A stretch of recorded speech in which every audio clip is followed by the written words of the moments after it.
जी हाँ दोस्तों, कैसे हैं आप लोग। आशा और पूरा विश्वास है कि आप लोग अपने घरों में सेफ, सुरक्षित और स्वस्थ होंगे। जस्ट अभी मैंने डिनर कंप्लीट किया और मैं रोज़ की तरह इवनिंग वॉक के लिए जा रहा हूँ। तो आज मैंने सोचा कि आप लोगों से कुछ बातें भी करूँगा इवनिंग वॉक करते टाइम। और अभी अभी आज मोदी जी का भाषण भी सुना है, तो उसमें जो इकोनॉमिक रिफॉर्म के लिए उन्होंने पैकेज की घोषणा की है वो तो बहुत अच्छी है बात। बट उससे ज़मीनी हकीकत पे किसको कितना फ़ायदा मिलने वाला है, that is very important, that is we need to understand. और वो हमें समझना पड़ेगा कि अभी हमें कोरोना के साथ ही जीना है। अभी हमें अपनी हैबिट्स को, अपनी अपनी आदतों को जो है अच्छे से देखना रहेगा। हमको अपने हैबिट्स को चेंज करना पड़ेगा, हमें अपनी ज़रूरतों को चेंज करना पड़ेगा। हमें अपने कोरोना के पहले के जो जीवन जीने का तरीका था और कोरोना के बाद जो जीवन जीने का तरीका रहेगा उसमें काफ़ी डिफरेंसेस रहेंगे। उसको देखना समझना पड़ेगा, उसको चेंज करना पड़ेगा। तो ये एक अच्छा इनिशिएटिव है अपना लाइफस्टाइल चेंज करने के लिए, अपना हाइजीन फैक्टर मेंटेन करने के लिए। और मैं कहीं इतना बाहर नहीं आया हूँ, मेरा सोसाइटी के नीचे ही कॉम्प्लेक्स में जगह है जहाँ पे एवरीडे हम लोग खाना खाने के बाद 10-15 मिनट के लिए वॉक करने आते हैं। तो उससे थोड़ा सा हेल्थ भी अच्छा रहता है और ज़रूरी तो है इम्यूनिटी बढ़ाने के लिए। और क्योंकि घर में बैठे घर में देखो डॉगी आ गया पीछे से, मेरे को पता ही नहीं चला, पीछे से उसने मेरे को टच किया। मुझे ऐसा लगा काटेगा तो नहीं, लेकिन जो है अभी वो मेरी बातों को आगे डिस्टर्ब कर दिया।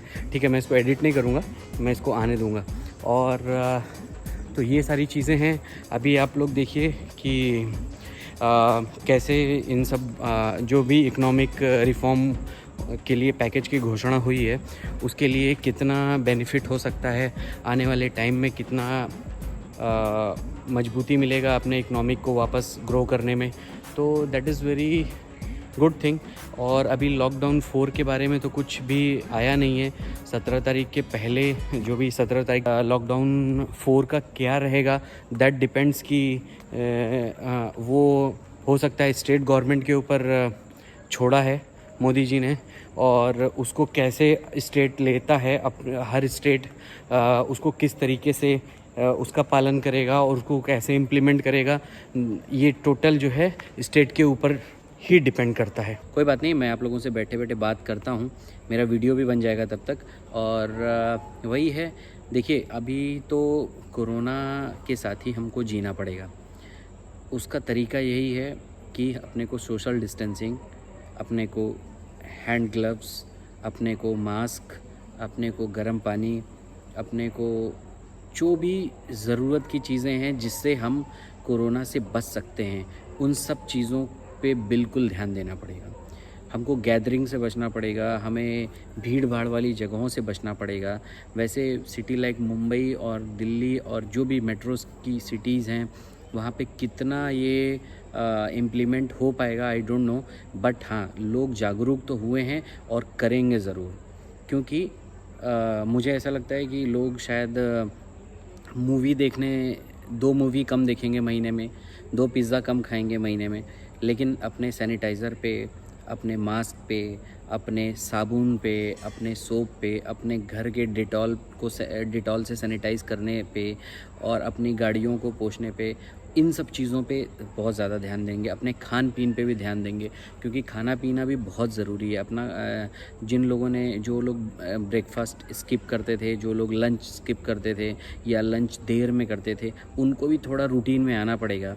सेल्स वाले हम लोग का अक्सर होता था, हमारा तो जो है अक्सर ब्रेकफास्ट कभी स्किप हो जाता था, कभी लंच 2 बजे तो मुझे नहीं लगता है कि मैंने पिछले 5 साल में कभी लंच किया है। कभी 3 बजे किया है, कभी 4 बजे किया है, कभी 4:30 बजे किया है। 2 बजे तो हमको ऐसा लगता है कि हाँ अभी नॉर्मल लोग 2 बजे करते हैं, हम नॉर्मल थोड़ी ना है, हम तो सेल्स वाले हैं।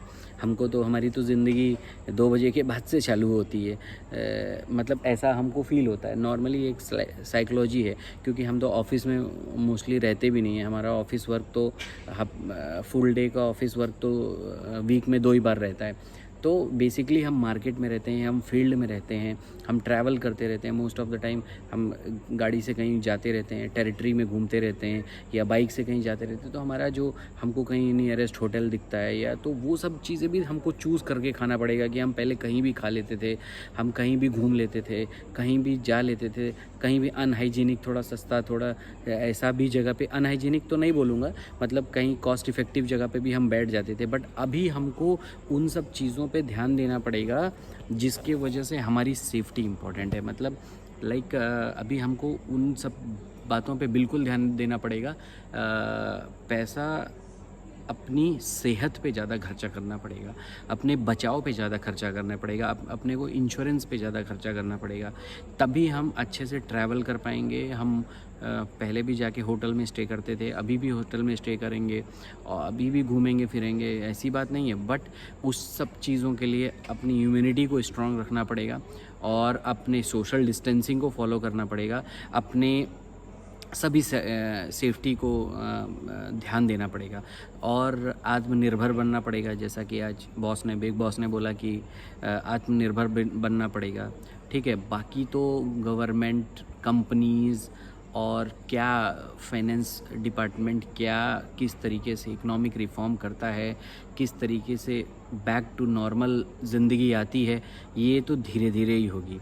और मोस्टली काफ़ी बेंगलोर खुल चुका है, लाइक हमारा ऑफिस जो बेंगलोर में वो खुल चुका है, और केरला खुल चुका है, गोवा खुल चुका है, हरियाणा का कुछ पार्ट खुल चुका है, ईस्टर्न यूपी का कुछ पार्ट खुल चुका है। वेस्टर्न यूपी का तो उतना मुझे नहीं आइडिया है।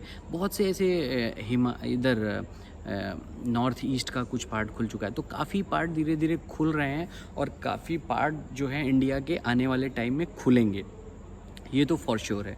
तो इस तरीके से धीरे धीरे पटरी पे गाड़ी आएगी और जो लोग प्रवासी मज़दूर हैं, जो हमारे भाई लोग वापस गांव चले गए हैं, उनकी भी फैक्ट्री से उनको फिर कॉल जाएगा, क्योंकि काम की ज़रूरत तो है। तो फिर वो लोग आएंगे ही वापस, 100% आएंगे। हो सकता है सभी लोग नहीं आए, क्योंकि बहुत लोग तो अभी पहुँचे भी नहीं हैं रास्ते में। बट हर जख्म को भरने के लिए जो है समय ही इलाज है। समय के साथ हर ज़ख्म भर जाते हैं, तो मे बी ये भी ज़ख्म भर जाए और ज़िंदगी फिर से पटरी पे आ जाए। तो दोस्तों फिर अभी मैं चलता हूँ, लेट भी हो रहा है और सोने जा रहा हूँ। कल मैं रात को सो नहीं पाया उतना, थोड़ी मॉर्निंग में लाइट भी चली गई थी। तो आप लोग अपने घरों में, मैं इस ब्लॉग को यहीं पे एंड करता हूँ। आप लोग अपने घरों में सेफ़ रहिए, सुरक्षित रहिए और लॉकडाउन के नियम का पालन कीजिए, इम्यूनिटी को स्ट्रॉन्ग कीजिए, खाइए पीजिए और एक्सरसाइज कीजिए और जय हिंद, जय भारत, थैंक यू।